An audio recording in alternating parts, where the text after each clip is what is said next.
Thank you. Give it up for your host, everyone. I like how you said that you might see some comics here on To Catch a Predator later on. I think I might be on that show later, but I feel like I'd be the one being preyed upon. That's kind of what I look like. Yeah. I was in my car and I saw I had the check engine light, so I got out and checked. There was an engine. We're good. My car exploded. I've been thinking a lot about the Big Bang Theory. Not the show, the actual theory. It kind of pisses me off. Because, like, what's the fucking theory? That there was nothing and then everything exploded and now there's shit? That's not a fucking theory. I could have come up with that shit, you know? My friend asked me how to make a milkshake. Luckily, I have a pretty simple recipe. First, you take the ice cream out of the freezer, and then you wait. Y'all, I was having trouble sleeping recently, and my brother was like, well, have you tried white noise? And I was like, listen, man, white noise? I think we've had enough white noise. How about we try some white listening? I have a hard time remembering the plots of all the movies I've seen. Well, because that's the thing about movies, they all have different plots. I know it's crazy. But, yeah, I kind of have a hard time remembering, like, what the plots of the movies are. So that's why I really appreciate the Matt Damon movie, We Bought a Zoo. Because it's the only movie where the name is also a plot synopsis. What did Matt Damon do in that movie? No, you don't. I always remember. I guess another movie like that would be Honey, I Shrunk the Kids. You guys know that movie? It's a good movie. But you know what's crazy about that movie is it has 3 sequels. Like, dude, you gotta stop shrinking your kids, man. This cannot keep happening. It's ridiculous. Like, okay, once, whoopsie daisy, I get it. 2, like, I'm getting suspicious. 3 and 4, I'm like, why is the wife sticking around? You know? Like, honey, get out of there. That's my advice. You know, I read recently that Canada's going through a big change. Their country is changing dramatically in terms of racial makeup in the past couple of years. So it's a really good thing that Justin Trudeau's the Prime Minister, because he's the expert in racial makeup. Right? I like Trader Joe's. Trader Joe's is cool, but it's kind of a fraud. They never let me trade. They always want US dollars. They said, sir, your shells and beads are no good here. I don't really like telling people I do stand-up a lot, because people always want to like tell me how to do it. They're always like, you gotta do crowd work, man. That's where it's at. You gotta do crowd work.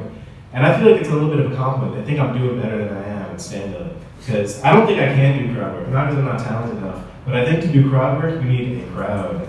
I'm not trying to disrespect. I would call you guys a group, maybe. But not a crowd. I would not surf on you guys. You know, just like parents have the decision to decide whether to cut off their child's foreskin when they're born, I think that they should decide whether they want to cut the umbilical cord. Because I feel like that could come in handy. You know, if you drop your newborn child, you can just yo-yo it back in your arms. You know, right? You get it right back. Yeah. Or like if your child, you know, because people have such a hard time controlling their child, you could be like, hey, get back here. Right back there. Different measurements too, which kind of confused me. I was talking to a guy in a pub, and he told me he lost 2 stone. And I was like, shit, man, I hope you find them. Does anyone here avidly donate to charity? I don't. I'm not that good of a person. You know what my favorite charity is? The Make-A-Wish Foundation, because they get fun with it, you know? I feel like if I worked for the Make-A-Wish Foundation, I'd have a hard time convincing people that our charity was more worthy of your donation than other charities. Because I'd be like, yeah, sure, you could get this African village, you could get them water that they need or whatever. Or for like 8 times that money, we can take this kid who's about to die and make him think he's Batman for a day, and it'll be fun, yeah. I don't know if you guys remember that, the San Francisco Batman kid. Basically, the kid, he was very sick, and basically his wish was to be Batman for a day, so they set up all these like little fake crime scenarios around San Francisco, which San Francisco was a weird choice to do that, because you did not need to pretend that there was crime in San Francisco.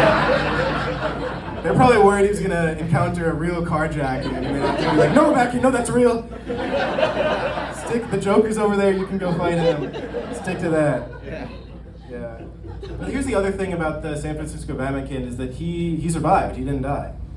What kind of bullshit is that, huh? That's a fucking. Would you tell me we threw a big birthday party for this kid? I thought we had a deal here, you know? I want my money back as a donor, you know? I thought we had a deal. The kid's Batman, and then he's dead. Two-step program. That's all I'm saying. I was at a Brick Lane Market. It's pretty cool. But this guy was selling rings, and I picked up one, and it spins. Like, you can spin with it and play with it. And the guy's like, "Oh yeah, that one spins, so you can do that instead of hitting your wife." I took offense to that for 2 reasons. One, that's not funny, man. That's domestic abuse.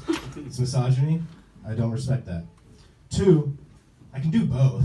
Those aren't mutually exclusive at all. Like, this guy doesn't think I can multitask. I would get in trouble at school a lot for talking in class. My teacher would always say, "Owen, table your personal conversations." And I would say, I don't know how to table. I'm not familiar with table as a verb. I know table as an object on which I put my things. You know? And she said, "Table means stop." No, it doesn't. Table means table. Stop means stop. I'm confident if your purse got stolen, you would not tell the thief to table. Somebody table that man. Table in the name of the law. It sounds ridiculous. That teacher ended up dying in a car crash. I don't feel that bad. I think it was her fault. I think she blew straight through the intersection because she did not see the table sign. There's a lot of like really fancy restaurants around London. People would like to tell you to try. I don't know. I'm not convinced. I've noticed there's a lot of similarities between really shitty restaurants and really nice restaurants. Like you know, when I was pretty poor, when I was broke, I would eat at Subway a lot. You know, the sandwich place. You go, they make the food in front of you. Now that I'm doing a bit better, sometimes I'll go get hibachi, where they make the food in front of you. It doesn't seem like I've made much progress, have I? Kind of a full circle situation. Yeah. I'll give you one more example. At both the worst restaurant experience I've ever had, at the shadiest restaurant in like the worst neighborhood, and the best, most posh restaurant I've ever been to, at both of those experiences, someone has pulled out a blowtorch.